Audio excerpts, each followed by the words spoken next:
La madrugada del 23 de marzo de 1996, el aire en la carretera federal que conecta Reynosa con Matamoros olía a goma quemada y muerte. 19 camiones de carga permanecían inmóviles en fila india, como si hubieran sido detenidos por una barrera invisible, y dentro de cada cabina yacía el cuerpo carbonizado de un conductor. No había señales de forcejeo, no había balas, no había explicación para el infierno que había consumido a todos y cada uno de los hombres desde adentro hacia afuera, dejando intactos los asientos de vinil y los volantes de plástico. El capitán de la Policía Estatal Miguel Herrera había visto muchas cosas en sus 20 años de servicio, pero jamás algo que desafiara tan brutalmente las leyes de la física y la lógica humana. El primer conductor en encontrar la escena fue Esteban Morales, un veterano transportista de 52 años que había recorrido esa ruta más de 1000 veces. Esteban conducía su Kenworth azul marino hacia Bronzeville cuando, poco después de las 5 de la mañana, vio las luces intermitentes de los camiones detenidos a lo lejos. Su primer pensamiento fue que había ocurrido un accidente múltiple, tal vez una colisión en cadena causada por la niebla espesa que solía formar el río Bravo en las primeras horas del día. Redujo la velocidad y activó sus luces de emergencia, preparándose para ayudar como dictaba el código no escrito de la Hermandad de Camioneros. Pero cuando se acercó lo suficiente para distinguir las formas, su sangre se heló en las venas. Los 19 camiones estaban perfectamente alineados, separados por exactamente la misma distancia, como si hubieran sido colocados ahí por una mano gigantesca con obsesión por la simetría. Las cabinas seguían encendidas, con las luces parpadeando en una secuencia casi hipnótica, pero no había movimiento, no había sonido de motores, solo el zumbido eléctrico de los sistemas que seguían funcionando mientras sus operadores habían dejado de existir. Esteban detuvo su camión a 100 metros de distancia y tomó su radio CB, sus manos temblando mientras intentaba contactar a cualquiera de los conductores. Convoy en el kilómetro 47, ¿me escuchan? Cambio. Solo el silencio estático le respondió. ¿Alguien necesita ayuda? Repito, ¿alguien me escucha? Cambio y fuera. Nada. Fue entonces cuando Esteban notó algo que haría que despertara gritando por los siguientes 6 meses, una columna de humo negro y espeso se alzaba desde cada cabina, no el humo gris de un incendio de combustible o aceite, sino algo más denso, más oscuro, como si estuviera compuesto de una sustancia que no debería existir en este mundo. El humo se elevaba en líneas perfectamente rectas hacia el cielo nocturno, sin que el viento lo dispersara, creando 19 columnas idénticas que se perdían en la oscuridad. Y había un olor que Esteban nunca podría describir completamente pero que reconocería instantáneamente por el resto de su vida, dulce como la miel quemada, metálico como la sangre, y por debajo de todo eso, algo que olía a azufre y tiempo perdido. Esteban bajó de su camión con las piernas temblorosas y caminó hacia el primer vehículo del convoy fantasma, un Freightliner rojo con placas de Nuevo León. A medida que se acercaba, pudo ver que el parabrisas estaba completamente negro desde adentro, como si hubiera sido pintado con alquitrán. Cuando llegó a la puerta del conductor, reunió valor para mirar por la ventanilla lateral y lo que vio lo hizo caer de rodillas sobre el asfalto frío. Dentro de la cabina, fundido literalmente al asiento, estaba lo que una vez había sido un hombre. El cuerpo estaba carbonizado hasta los huesos, pero de una manera que no correspondía a ningún tipo de fuego conocido. Los huesos brillaban con un tono rojizo, como si hubieran sido forjados en una herrería infernal, y la carne que quedaba tenía una textura cristalina, como vidrio negro fundido. Pero lo más perturbador era que el hombre parecía haber muerto en una posición de completa relajación. Sus manos seguían posadas sobre el volante en la posición perfecta de las 10 y las 2, su cabeza ligeramente inclinada hacia adelante como si estuviera concentrado en la carretera, sus pies aún presionando los pedales. No había señales de pánico, no había indicios de que hubiera intentado escapar o siquiera moverse. Era como si la muerte lo hubiera alcanzado tan rápidamente que su cerebro no había tenido tiempo de registrar el peligro. Esteban se levantó y corrió al siguiente camión, luego al siguiente, encontrando la misma escena macabra repetida 19 veces, conductores carbonizados en posiciones naturales, como si hubieran sido incinerados mientras seguían manejando normalmente. Cuando las autoridades llegaron 3 horas después, precedidas por una caravana de vehículos de emergencia que incluía bomberos, paramédicos y el equipo forense del estado. La escena ya había comenzado a cambiar de maneras inexplicables. El capitán Herrera fue el primero en notar que la temperatura del aire alrededor de los camiones era considerablemente más baja que la del ambiente circundante, creando una especie de microclima frío que se extendía en un círculo perfecto de aproximadamente 200 metros de diámetro. Los termómetros registraron una diferencia de casi 15 grados centígrados entre el interior y el exterior de esta zona, sin ninguna explicación meteorológica aparente. Dr. Patricia Villarreal, la médico forense que dirigía el equipo de investigación, había trabajado en casos de incendios, explosiones y accidentes industriales durante toda su carrera, pero nunca había visto cuerpos quemados de esta manera. Es como si hubieran sido carbonizados desde adentro hacia afuera, explicó a sus colegas mientras examinaba el primer cadáver. Miren la ropa, las camisas, los pantalones, las botas, todo está intacto. Incluso los cinturones de cuero no muestran señales de exposición al calor. Pero los cuerpos han sido reducidos a carbón y ceniza manteniendo su forma original. Lo más desconcertante era que los órganos internos habían desaparecido completamente, no carbonizados o reducidos a ceniza, sino simplemente ausentes, como si hubieran sido vaporizados por un calor tan intenso que había trascendido los límites de la física conocida. El análisis de los camiones reveló anomalías aún más perturbadoras. Todos los motores estaban funcionando cuando fueron encontrados, con los tanques de combustible llenos y los sistemas eléctricos operando normalmente. Las radios CB estaban sintonizadas en el mismo canal, la frecuencia 19 que utilizaban los camioneros para comunicarse entre sí durante los viajes largos.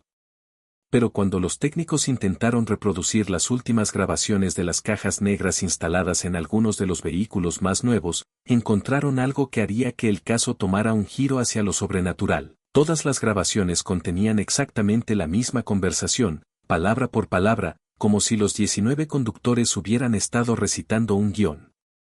La grabación duraba exactamente 4 minutos y 37 segundos, y comenzaba con una voz masculina, calmada pero ligeramente confundida, diciendo, ¿alguien más está viendo las luces? Seguía una pausa de 5 segundos, luego otra voz respondía, sí, las veo. Vienen del norte. Una tercera voz se unía, son muy brillantes. ¿Qué creen que sean? Durante los siguientes 3 minutos, las voces discutían las luces misteriosas, describiendo cómo se acercaban lentamente a la carretera, cómo parecían flotar a unos metros del suelo, y cómo emanaban una especie de calor que podían sentir incluso dentro de sus cabinas. La conversación terminaba abruptamente con todas las voces diciendo al unísono, está bien. Todo va a estar bien. Luego, silencio. Lo que hacía esta grabación verdaderamente aterradora era que había sido registrada simultáneamente en todos los camiones, pero el análisis de las voces reveló que pertenecían a los mismos 19 hombres que habían muerto. Cada conductor había participado en la conversación, pero también había estado solo en su cabina cuando fue grabada. Era como si hubieran estado hablando con versiones espectrales de sí mismos y de los demás, manteniendo una conversación colectiva que trascendía las barreras físicas del espacio y el tiempo. El investigador principal del caso, el detective Luis Santamaría, había trabajado en homicidios, narcotráfico y crimen organizado durante 15 años, pero nunca había enfrentado algo que desafiara tan completamente su comprensión de la realidad. Santamaría comenzó a entrevistar a las familias de las víctimas, esperando encontrar conexiones que explicaran por qué estos 19 hombres específicos habían sido seleccionados para este destino horrible. Lo que descubrió fue una red de coincidencias tan complejas y precisas que parecían haber sido orquestadas por una inteligencia sobrehumana. Todos los conductores habían nacido en el mismo hospital en Monterrey, el Hospital Universitario, durante un periodo de 6 meses entre septiembre de 1965 y marzo de 1966. Todos habían comenzado a trabajar como camioneros en el mismo año, 1984, aunque para compañías diferentes y sin conocerse entre sí. Todos habían perdido a sus padres en accidentes aparentemente no relacionados durante la década de los 80. Y todos, según sus esposas y familiares, habían comenzado a tener el mismo sueño recurrente aproximadamente 3 meses antes de su muerte. El sueño era siempre idéntico, se encontraban manejando por una carretera infinita bajo un cielo negro sin estrellas, siguiendo unas luces brillantes que flotaban justo por encima del asfalto. En el sueño, podían escuchar las voces de otros conductores hablando por la radio, discutiendo las luces, compartiendo una sensación de calma y aceptación que contrastaba dramáticamente con la naturaleza ominosa de la escena. El sueño siempre terminaba con las luces acercándose a sus camiones y una voz que no reconocían diciéndoles, es hora de venir a casa. Según sus familias, los hombres habían comenzado a obsesionarse con este sueño, dibujando mapas de la carretera que veían, describiendo las luces con detalles técnicos precisos, y expresando una extraña nostalgia por un lugar que nunca habían visitado. La investigación tomó un giro aún más siniestro cuando Santa María descubrió que la carretera donde ocurrió la masacre tenía su propia historia de eventos inexplicables. Los registros locales mostraban que durante los últimos 30 años había habido al menos 12 incidentes de desapariciones y muertes misteriosas en ese tramo específico de la Federal. En 1978, una familia completa había desaparecido mientras viajaba de Matamoros a Reynosa, dejando solo su automóvil abandonado con el motor encendido y las puertas abiertas. En 1983, 2 autobuses de pasajeros habían sido encontrados vacíos en el mismo lugar, con todas las pertenencias de los viajeros intactas pero sin rastro de las 43 personas que los habían abordado. En 1991, un convoy militar había reportado la pérdida de 3 soldados que simplemente se habían desvanecido mientras patrullaban la zona. Pero la conexión más perturbadora surgió cuando Santa María investigó la historia más antigua de la región. En los archivos coloniales del siglo XVIII, encontró referencias a un lugar que los indígenas locales llamaban el Camino de los que no regresan, una ruta comercial que conectaba los asentamientos del río Bravo pero que había sido abandonada después de que múltiples caravanas de comerciantes desaparecieran sin explicación. Los registros describían luces extrañas que aparecían en las noches sin luna y hablaban de viajeros que eran llamados por voces que conocían pero que no podían identificar. Los misionarios españoles habían intentado exorcizar la zona en varias ocasiones, pero sus esfuerzos aparentemente habían sido inútiles. 3 semanas después del descubrimiento del convoy fantasma, cuando la investigación oficial había llegado a un punto muerto frustrante, ocurrió algo que cambiaría completamente la comprensión del caso. María Elena Saucedo, la viuda de uno de los conductores muertos, contactó al detective Santa María con información que había estado reacia a compartir. Su esposo, Roberto Saucedo, había dejado una carta sellada en su casa con instrucciones específicas de que solo fuera abierta si algo le pasaba en la carretera. María Elena había encontrado la carta 2 días después del funeral, escondida detrás de una fotografía familiar en el dormitorio principal. La carta, escrita con la letra temblorosa de Roberto, contenía un relato detallado de eventos que habían comenzado a ocurrir 3 meses antes de su muerte. Roberto describía cómo había comenzado a escuchar voces por su radio CB incluso cuando el aparato estaba apagado, voces que le hablaban en el dialecto específico de su pueblo natal y que lo llamaban por el apodo que solo su madre había usado. Las voces le hablaban sobre un trabajo especial que tenía que completar, una entrega que haría para aquellos que habían venido antes. Roberto había intentado ignorar las voces inicialmente, pero se habían vuelto más persistentes, más convincentes, hasta que había comenzado a sentir una compulsión irresistible de buscar a otros conductores que estuvieran experimentando fenómenos similares. La carta revelaba que Roberto había logrado contactar a otros 18 camioneros que reportaban experiencias idénticas, voces fantasmales, sueños recurrentes, y una atracción inexplicable hacia un punto específico en la carretera federal entre Reynosa y Matamoros. Los 19 hombres habían comenzado a comunicarse entre sí a través de un canal de radio secreto, compartiendo detalles de sus experiencias sobrenaturales y coordinando sus rutas para poder viajar juntos cuando llegara el momento apropiado. Roberto escribía sobre una sensación creciente de que estaban siendo preparados para algo importante, algo que trascendía su comprensión pero que se sentía inevitable y necesario. La parte final de la carta era la más perturbadora. Roberto explicaba que las voces le habían mostrado visiones de lo que él describía como el lugar donde terminan todos los caminos, una dimensión paralela donde los conductores muertos continuaban manejando eternamente, transportando las almas de aquellos que habían perdido su camino en la vida. Las voces le habían asegurado que su muerte no sería realmente una muerte, sino una transición a un estado de existencia superior donde podría servir como guía para otros viajeros perdidos. No tengan miedo por mí, escribía Roberto en las líneas finales.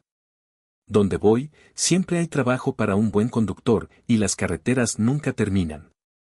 El detective Santamaría decidió investigar más profundamente la idea de que los 19 conductores habían sido seleccionados para algún tipo de ritual o sacrificio sobrenatural. Consultó con antropólogos, historiadores locales y expertos en folclore regional, buscando cualquier tradición o leyenda que pudiera explicar los eventos del 23 de marzo.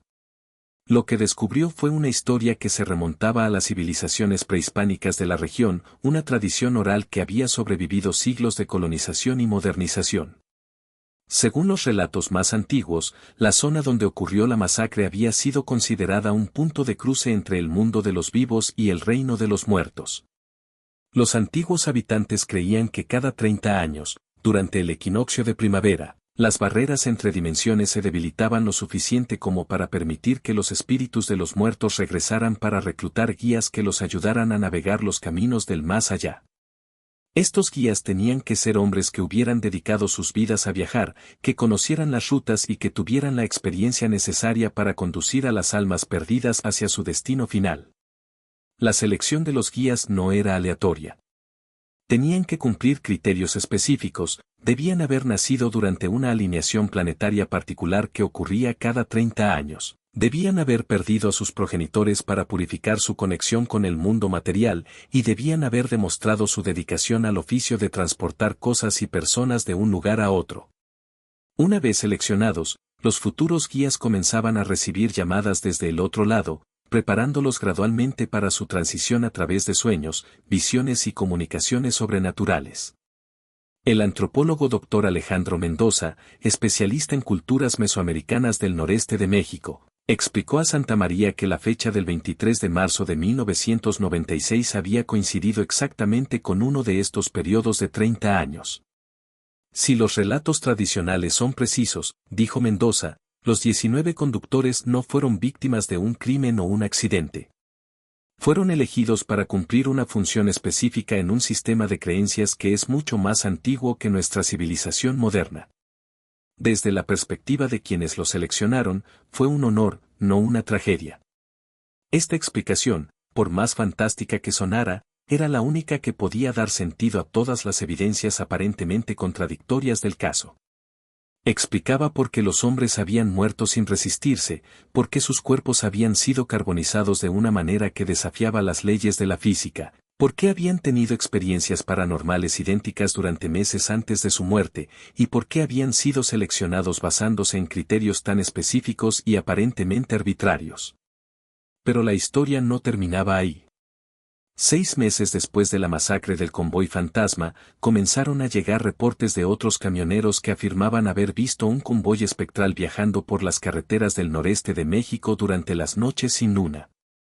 Los testigos describían 19 camiones fantasmales que aparecían súbitamente en sus espejos retrovisores, los seguían por millas sin hacer ruido, y luego desaparecían cuando el conductor intentaba cambiar de carril o detenerse.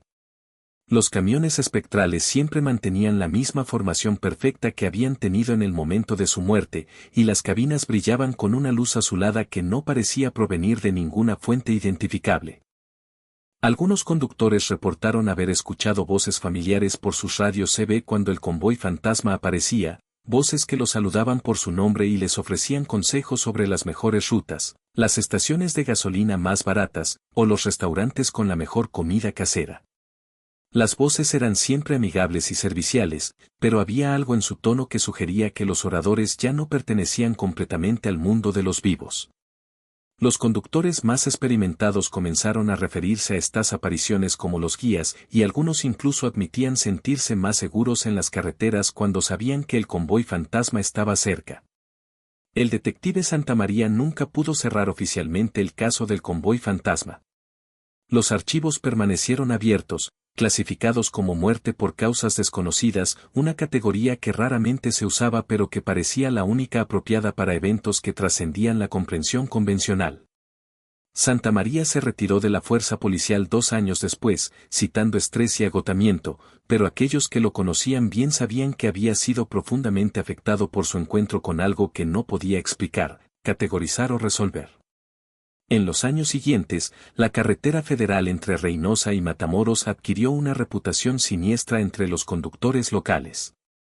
Muchos optaban por tomar rutas más largas para evitar el tramo donde había ocurrido la masacre, especialmente durante las noches cerca del equinoccio de primavera. Los que se atrevían a viajar por ahí reportaban sensaciones extrañas, cambios súbitos de temperatura, interferencias en sus radios, y la sensación persistente de que estaban siendo observados por ojos invisibles. La zona del kilómetro 47, donde habían sido encontrados los camiones, nunca volvió a la normalidad.